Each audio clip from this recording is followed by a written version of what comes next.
Hallie breathed in the scent of cinnamon and apple and took a careful sip of the hot drink, letting the flavors linger in her mouth.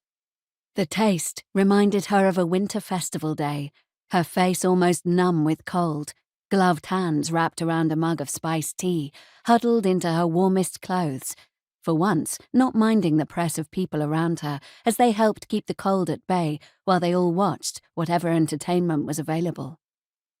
This evening, there were no acrobats or jugglers or street theatre players in sight, but the sky overhead was spectacular enough without any gaudy colours or exaggerated performances. Stars stood out in different shades of light against an inky black sky. She could trace patterns in the stars that she hadn't thought about for years.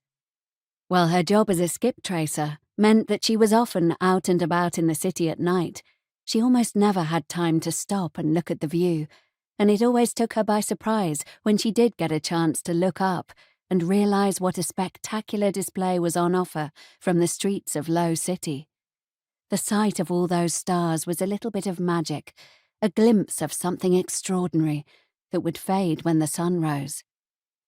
The murmur of conversation around her reminded her she was not alone, and with some reluctance, she dragged her attention back from the overhead sky to the rooftop restaurant.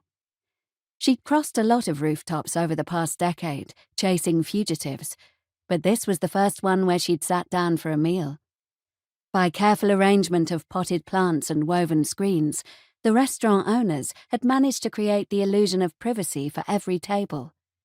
The voices she could hear were muted, individual words impossible to make out, even with her sharp hearing.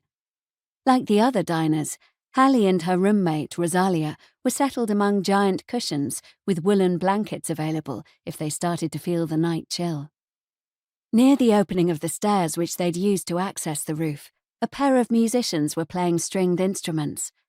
The soft music blended in with the low conversations.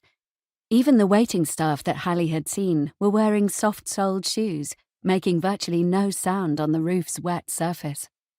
There were small candles in glass jars here and there on the ground, giving just enough light for a guest or waiter to find their way through the maze of tables.